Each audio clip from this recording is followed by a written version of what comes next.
പ്രഭാത വന്ദനങ്ങൾ. ഒരിക്കൽ വിക്ടർ എന്ന ഒരു 23 വയസ്സുകാരനും തൻ്റെ ഒരു അങ്കിൾ ഒരു ദൈവദാസനുമായിട്ട് ഒരുമിച്ച് ഒരു ബസ് യാത്ര പോവുകയാണ്.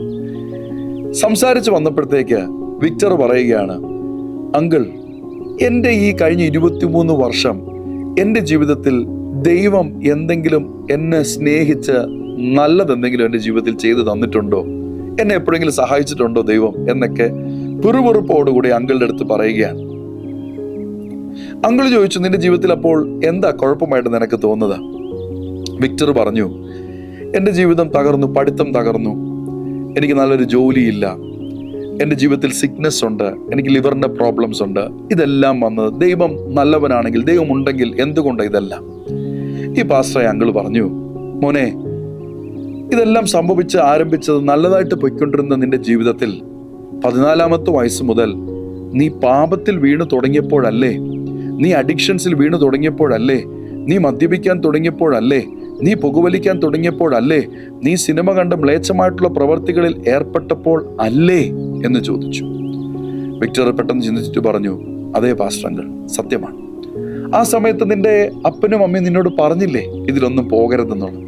വിക്ടറിന് ദേഷ്യം വന്നിട്ട് പറഞ്ഞു, പറഞ്ഞതൊക്കെ ശരിയാ, പക്ഷേ എൻ്റെ തെറ്റാ, എല്ലാം എൻ്റെ തെറ്റാ. ചിലർ അങ്ങനെ പ്രതികരിക്കുന്നവരുണ്ട്.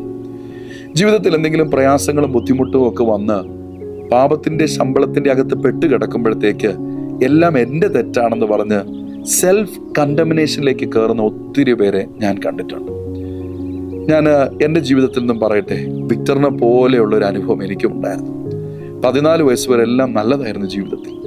എന്നാൽ 14-ാമത്തെ വയസ്സ് മുതൽ എൻ്റെ ജീവിതത്തിൽ അഡിക്ഷൻസ് കയറി വന്നതിലൂടെ, സിൻ കയറി വന്നതിലൂടെ എൻ്റെ ജീവിതത്തിലെ പഠിത്തം താറുമാറായി, പല കാര്യങ്ങളും താറുമാറായി. യെശയ്യാ 59:1-2 ബൈബിൾ പറയുന്നു, ദൈവത്തിൻ്റെ കൈ കുറുകിയിട്ടില്ല അത്ഭുതങ്ങൾ പ്രവർത്തിക്കാനായിട്ട്, ദൈവത്തിൻ്റെ ചെവി മന്ദി ഭവിച്ചിട്ടുമില്ല.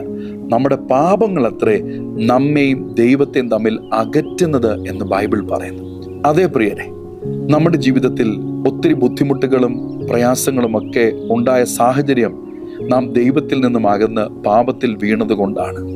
പാപത്തിന്റെ ശമ്പളം മരണമാണ് എന്ന് ബൈബിൾ പഠിപ്പിക്കുന്നു.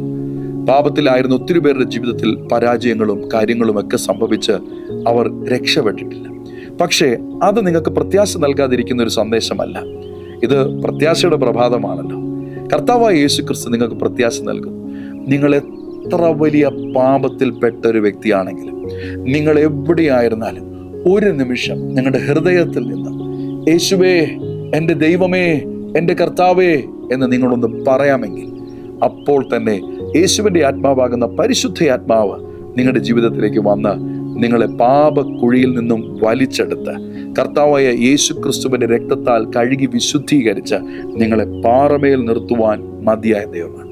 എൻ്റെ 25-ാമത്തെ വയസ്സിൽ ഞാനായിരിക്കുന്ന ഈ ബാംഗ്ലൂർ പട്ടണത്തിൽ നിന്ന് ദൈവത്തിൻ്റെ പരിശുദ്ധാത്മാവ് ഒരു അഭിഷക്തനെ ഉപയോഗിച്ചാണ് എന്നെ പാപത്തിൻ്റെ കുഴിയിൽ നിന്നും വലിച്ചെടുത്തത്.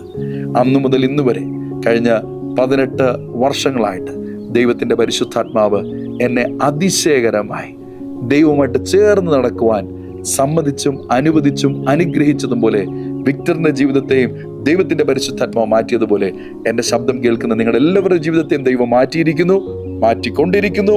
ഇതുവരെ മാറിയിട്ടില്ലെങ്കിൽ മാറ്റുക തന്നെ ചെയ്യും. നിങ്ങളതിൽ വിശ്വസിക്കുക. നമുക്കൊരുമിച്ച് പ്രാർത്ഥിക്കാം.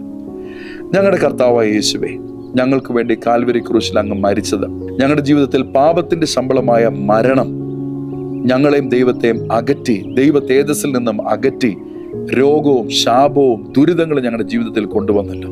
എന്നാൽ ഇന്ന് പ്രത്യാശ നൽകുന്ന ഈ പ്രഭാതത്തിൽ യേശുവിലേക്ക് നോക്കിയാൽ കർത്താവെ സാഹചര്യങ്ങളെല്ലാം മാറുമല്ലോ.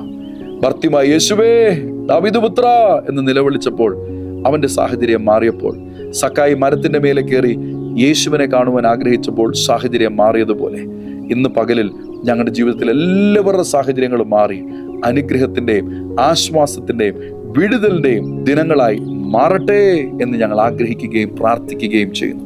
ഞങ്ങളുടെ പ്രാർത്ഥന സ്വർഗത്തിലെ ദൈവം കേട്ടത് കൊണ്ട് നന്ദി. കാരണം ഞങ്ങൾ ഇന്ന് പാപിയായിട്ടല്ല പ്രാർത്ഥിക്കുന്നത്, ക്രിസ്തുവിന്റെ നീതിയിൽ നിന്നുകൊണ്ട് പ്രാർത്ഥിക്കുന്നു.